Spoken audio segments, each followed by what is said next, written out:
നമസ്കാരം, നന്ദകുമാറാണ്. ഇന്നലെ ടോക്സിക്കിൻ്റെ ട്രെയിലർ കണ്ടു. അപ്പം ശരിക്കും പറഞ്ഞാൽ ട്രെയിലർ ഒരു പക്ഷേ എനിക്കൊന്ന് കേരളത്തിൽ മലയാളക്കരയിൽ ഗീതു മോഹൻദാസ് അല്ല ആ സിനിമ ചെയ്തിരുന്നതെങ്കിൽ ഒരു പക്ഷേ ആൾക്കാർ അതിനെ ഭയങ്കര പോസിറ്റീവായിട്ട് എടുക്കുകയോ അല്ലെങ്കിൽ ഭയങ്കര ക്രിയേറ്റിവിറ്റി ആയിട്ട് എടുക്കുകയോ ഒക്കെ ചെയ്തതാണ്. പക്ഷേ ഇവിടെ എല്ലാവർക്കും ചാർലി എന്ന് പറയുന്ന സിനിമയിൽ ഭയങ്കര ഇഷ്ടപ്പെട്ട ഒരു നടിയാണ്. അല്ലെങ്കിൽ കാഞ്ചനമാല എന്ന് പറയുന്ന സിനിമയിൽ, അതായത് പൃഥ്വിരാജിൻ്റെ ഒപ്പം അഭിനയിച്ച കാഞ്ചനയായിട്ട് അഭിനയിച്ച പാർവതി തിരുവോത്ത് എന്ന് പറയുന്ന നടീനെ എല്ലാവർക്കും മലയാളക്കരയിലെ എല്ലാവർക്കും ഇഷ്ടപ്പെട്ട ഒരു നടിയായിരുന്നു.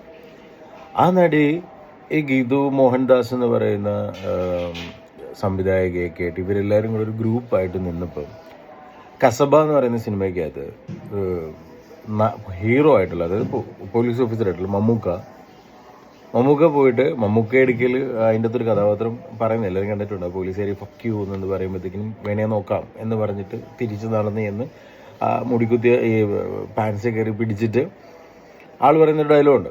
അപ്പോൾ നമ്മൾ ചിന്തിക്കേണ്ടത് ആ കഥാപാത്രം ഉണ്ടല്ലോ, അതായത് ആ പോലീസ് കഥാപാത്രമായിട്ടുള്ള ലേഡിയാണ് ഫക്ക് യു എന്ന് പറഞ്ഞത്. അപ്പോഴാണ് മമ്മൂക്കയുടെ കഥാപാത്രം തിരിഞ്ഞ് നടന്ന് ചെല്ലുന്നത്. ആ സിനിമയ്ക്കകത്ത് മമ്മൂക്കനെ ആദ്യം കാണിക്കുമ്പോൾ തന്നെ ആ പുള്ളി ഒരു പ്രോസ്റ്റിറ്റ്യൂട്ടിൻ്റെ കൂട്ടത്തിലാണ് ഉള്ളത്. അപ്പോൾ പ്രോസ്റ്റിറ്റ്യൂട്ട് പറയുന്നുണ്ട്, എടാ നിന്നേക്കാളൊക്കെ ബെറ്റർ മറ്റേ പോലീസുകാരനാടാ എന്ന് പറയുന്നുണ്ട്.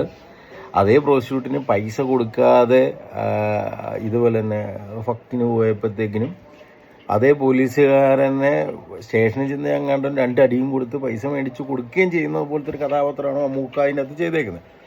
അപ്പം സ്വാഭാവികമായിട്ടും ആ ഒരു സീൻ വലിയ വിഷയമുള്ളൊരു സീനല്ല. പക്ഷേ അനാവശ്യമായി സ്ത്രീകളെ സംരക്ഷിക്കാനാണെന്ന വ്യാഖ്യാനം, അതായത് സ്ത്രീ സംരക്ഷണ എന്തോ കവചം ഉണ്ടാക്കാനാണ് എന്നൊക്കെ പറയുന്ന രീതിയിൽ ഒരു കോൺട്രവേഴ്സി സൃഷ്ടിക്കാൻ വേണ്ടിയിട്ട് മാത്രം ഗീതു മോഹൻദാസും ഈ പറഞ്ഞ പാർവതി തിരുവോത്തും ഒക്കെ കൂടി ഒരു മീറ്റിങ്ങിൽ വന്നിരുന്നിട്ട് ഒരു ഡയലോഗ് പറഞ്ഞു. അതായത് അത് എന്തോ മോശമായി പോയി കാണാൻ പോകണം.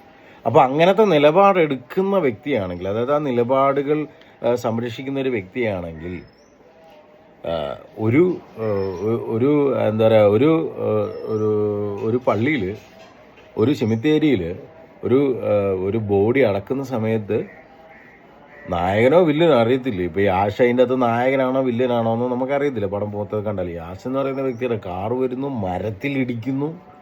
മരത്തിലിടിച്ചതിന് ശേഷം മരത്തിൻ്റെ അകത്തുനിന്ന് ഒരു പ്രായമായ ഒരു പുള്ളി ഇറങ്ങുന്നു. പുള്ളി എന്നിട്ട് മറ്റേ പാനീയം അടിച്ചതിന് ശേഷം പുള്ളി ഒരു വലിയ മറ്റേ ബോംബ് പൊട്ടിക്കുന്ന പോലത്തെ ഒരു സാധനം എടുത്ത് ഇങ്ങനെ വെക്കുന്നു. എന്നിട്ട് അതിൻ്റെ കണക്ഷൻ കാറിലേക്ക് ഇടുന്നു. അപ്പോൾ ഇതിങ്ങനെ ആഞ്ഞ് ഞെക്കിയാലാണ് അത് പൊട്ടത്തുള്ളൂ. ആ ആഞ്ഞ് ഞെക്കാൻ വേണ്ടിയിട്ടുള്ള പരിപാടിയുടെ കണക്ഷൻ എന്ന് പറയുന്ന രീതിയിൽ യാഷും ഏതോ ഒരു പെണ്ണും, അതായത് നമുക്കറിയത്തില്ല, ആ പെണ്ണും കൂടി കാറിൻ്റെ അകത്ത് അവർ തമ്മിൽ ശാരീരികമായി ബന്ധപ്പെടുകയാണ്. അപ്പോൾ ഇങ്ങനെ ശാരീരികമായി ബന്ധപ്പെടുന്നതിൻ്റെ ആ ഇങ്ങനെ ഒരു അനക്കം ഉണ്ടല്ലോ, മേലോട്ടും താഴോട്ടും ഇങ്ങനെ അനങ്ങുന്നതിൻ്റെ അനക്കത്തിൻ്റെ അകത്ത് നമുക്കെല്ലാവർക്കും അറിയാമല്ലോ, ഈ പ്ലഷർ പോയിൻ്റ് എന്ന് പറയുന്ന സമയം വരില്ല. ആ പ്ലഷർ പോയിന്റിൽ എന്ന് പറയുന്നൊരു സാധനം ഇങ്ങനെ ഞെങ്ങുമ്പോഴാണ് ആ സംഭവം ഞെങ്ങി ആ മറ്റേ സെമിത്തേരി മൊത്തം പൊട്ടിത്തെറിക്കും. എന്തുവാടി, നമ്മുടെ മറ്റേ ഇവിടുന്ന് ഒരു തോട്ട മേടിച്ചെറിഞ്ഞാൽ പോരെ അവിടെ. ഇനി അവരുടെ ആ പൊങ്ങൽ താങ്ങൽ നടക്കുന്ന അത്രയും സമയവും ആ പറയുന്ന സെമിത്തേരിക്കകത്ത് തോക്കും കടാരയായിട്ട് കുറേ എണ്ണം നിൽക്കുന്നുണ്ട്. വില്ലന്മാർ കുറേ പേര് നിൽക്കുന്നുണ്ട്, ഒന്നും ചെയ്യുന്നില്ല കേട്ടോ. അവന്മാരവിടെ നിൽക്കുക. ഇത്രയും മഹത്തായ ഒരു കണ്ടൻ്റാണ് ഈ ഗീതു മോഹൻദാസ് എന്ന് പറയുന്ന വ്യക്തി അവരുടെ പാൻ ഇന്ത്യൻ സിനിമയിൽ KGF. ഏറ്റവും വലിയ സങ്കടം എന്നാന്ന് വെച്ച് കഴിഞ്ഞാൽ KGF എന്ന് പറയുന്ന സിനിമയ്ക്കകത്തൊരു ഭയങ്കര പവർഫുൾ വേർഡുണ്ട്, അമ്മയേക്കാൾ വലിയൊരു പോരാളിയില്ല എന്ന്. അങ്ങനെ ഒരു കഥാപാത്രം ചെയ്തിട്ടുള്ള അതേ നടനെ ഇപ്പുറത്തുനിന്നുള്ള ഈ ശവപ്പറമ്പിൽ നിൽക്കുന്ന ആൾക്കാർ വിളിക്കുകയാണ് മദർ ഫക്കർ. എന്തൊരു ആഭാസത്തരമാണ് ഗീതു മോഹൻദാസ് കാണിച്ചു വെച്ചിരിക്കുന്നത്. ആ ഗീതു മോഹൻദാസ് ആയതുകൊണ്ടാണ്. ഇപ്പോൾ പുതിയൊരു സംവിധായകൻ, വേറെ ഏതെങ്കിലും സംവിധായകനാണെങ്കിൽ നമ്മൾ പോളി അന്യായം ഈ പറയുന്ന യാഷ് പുതിയൊരു വെറൈറ്റിയിലേക്ക് വന്നിരിക്കുന്നു, അല്ലെങ്കിൽ പുള്ളിയുടെ ആ നന്മയിൽ നിന്നും പുള്ളി ഒരു തിന്മ കഥാപാത്രത്തിലേക്ക് വന്നിരിക്കുന്നു, വേറെ ലെവൽ വന്നിരിക്കുന്നു. ഇത് ഗീതു മോഹൻദാസിനോടുള്ള ഏറ്റവും വലിയ ദേഷ്യം എന്ന് പറയുന്നത്, ഗീതു മോഹൻദാസ് സെയ്റ്റ് പറയടി എന്ന് പറഞ്ഞിട്ട് ആ പാവം പിടിച്ച പെണ്ണിനെ കൊണ്ടിട്ട് പറയിപ്പിച്ച്. അന്നിപ്പം ഒരു കാര്യമുണ്ട്, പാർവതി തിരുവോത്തിൻ്റെ എല്ലാ പടങ്ങളും ഹിറ്റാണ്. അപ്പോൾ അവർക്ക് അവരുടേതായിട്ടുള്ള ഒരു സാമ്പത്തിക പിൻബലമുണ്ട്. ഇപ്പം എങ്ങനെയെന്ന് പറഞ്ഞാലും ഒരു മനുഷ്യന് സാമ്പത്തികം ബാങ്കിൽ വന്നു കഴിഞ്ഞാൽ സ്വാഭാവികമായിട്ടും ഒരു ചെറിയ ധൈര്യവും കോൺഫിഡൻറ്റൊക്കെ വരും. അപ്പം പാർവതി തിരുവോത്തിന് ഭയങ്കര ഡിമാൻഡുള്ള ഒരു സമയമാണ്. പ്രേക്ഷക പിന്തുണയുണ്ട്. കാര്യം ചാർലിയുണ്ട്, ഇന്ന് നിൻ്റെ മൊയ്തീനുണ്ട്, പൃഥ്വിരാജിൻ്റെ പടങ്ങളുണ്ട്, ഒക്കെ ചെയ്യുന്നു. വൻകിട സ്റ്റാർ എന്ന് പറയുന്ന ലെവലിൽ നിൽക്കുമ്പം പറയടി സൈറ്റ് എന്ന് പറയുന്നു. ആൾ പറയുന്നതോടുകൂടി പാർവതി തിരുവോത്തിൻ്റെ കാര്യത്തിൽ സിനിമാ മേഖലയിൽ ഒരു തീരുമാനമായി. അപ്പം പിന്നീട് അത് വെക്കല്ലേ, കോപ്പിറൈറ്റ് അടി. അപ്പം ഇവിടെ കോപ്പിറൈറ്റ് പാട്ട് വെച്ചപ്പോൾ കോപ്പിറൈറ്റ് അടിക്കുന്നു പറഞ്ഞു. അപ്പം പാർവതി തിരുവോത്തിനെ പഠിപ്പിച്ചു കൊടുത്തൊരു കാര്യമുണ്ട്, പ്രേക്ഷക ജനങ്ങൾ പഠിപ്പിച്ചു കൊടുത്തൊരു കാര്യമുണ്ട്. അതായത് പിന്നീട് പാർവതി തിരുവോത്തിനൊരു ചാർലിയോ ഒരു എന്ന് നിൻ്റെ മൊയ്തീനോ ഒരു മെയിൻ സ്ട്രീമിലൊരു ബിഗ് ക്യാരക്ടറോ ഒരു നല്ല വലിയ പടമോ ഒന്നും കിട്ടിയില്ല. കാര്യം മമ്മൂക്കനെ പോലത്തെ ഒരു സൂപ്പർ സ്റ്റാറിനെ കളിയാക്കി അധിക്ഷേപിച്ച് ആ പടത്തിനെ അവഹേളിച്ച് ഒക്കെ ചെയ്യുമ്പോൾ സ്വാഭാവികമായിട്ടും എല്ലാവർക്കും ഒരു ദേഷ്യം. അത് ഒരാവശ്യമില്ലാത്ത ഒരു കാര്യമാണത്. അവിടെ വന്നിട്ട് അല്ലെങ്കിൽ പിന്നെ ഇവർ സ്ത്രീ സാക്ഷീകരണത്തിന് വേണ്ടിയിട്ട് പ്രയത്നിക്കുമെങ്കിൽ അത് കഴിഞ്ഞിട്ട് വന്നിട്ടുള്ള എല്ലാ പരിപാടികളിലും ഇവർ അറ്റൻഡ് ചെയ്യണം.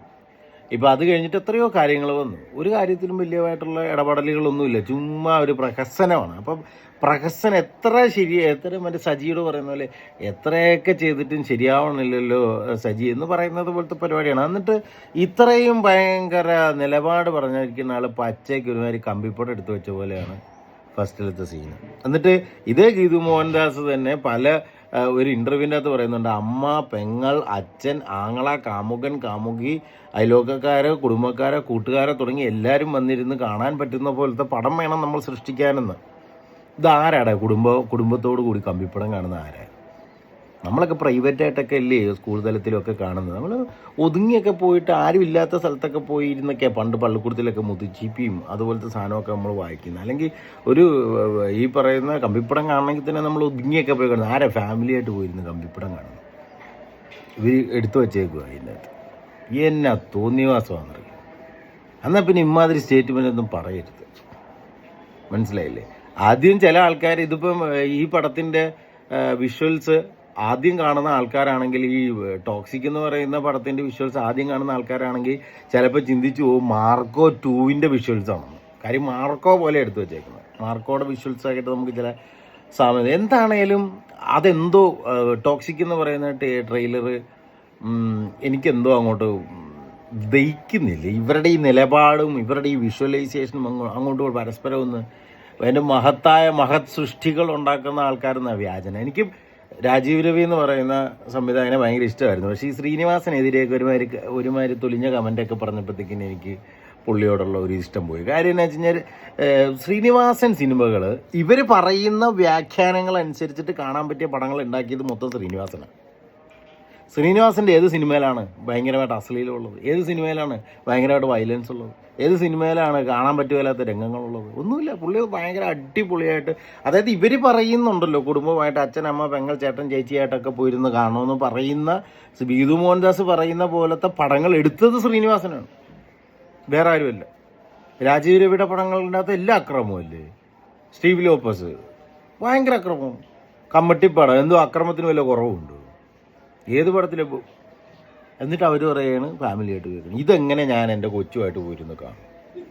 ഒന്ന് ആലോചിച്ച് നോക്കി. ഞാൻ ടോക്സിക് എൻ്റെ കൊച്ചുമായിട്ടിരുന്ന് പോയി കാണാൻ പറ്റും. KGF ഒക്കെ പോയിരുന്നു ഞാൻ കണ്ടിട്ടുണ്ട്, 2-3 തവണ പോയിരുന്നു കണ്ടിട്ടുണ്ട്. അല്ലെങ്കിൽ ഇനി ഇവർ പറയുന്നത് ന്യൂ ജനറേഷൻ തന്തയാവാനായിരിക്കും പറയുന്നത്, അമേരിക്കക്കാരെ പോലെ. ഇനിയിപ്പോൾ അങ്ങനെ വല്ലതും ചെയ്യാം, അല്ലേ പിന്നെ പറ്റും. എന്നാലും മോശമല്ലേ എന്നുള്ളതാണ്. വെറുതെ കുറ്റം പറയാൻ വേണ്ടിയിട്ടാണ് ഇപ്പോൾ വീഡിയോ ഇങ്ങനെ ഇടുന്നത് തന്നെ. ഗീതു മോഹൻദാസിനെ 2 കുറ്റം പറയുമ്പം ഇത് കാണുന്ന ആൾക്കാർക്ക് ഇത് കണ്ട് രസിക്കുമ്പോൾ ആ വഴി ഈ വീഡിയോക്ക് റീച്ച് ആകുമ്പോൾ അതുവഴി എനിക്ക് ഫേസ്ബുക്കിൽ നിന്ന് ഇച്ചിരി പൈസ കിട്ടും. അത്രേ ഉള്ളൂ കാര്യം. വേറെ എന്ത് കാര്യം? എന്തെങ്കിലും എല്ലാ ദിവസവും കിട്ടണ്ടേ? അല്ലാതെ എന്ത് പറയാൻ? എന്തെങ്കിലുമൊക്കെ കാണിക്കടി.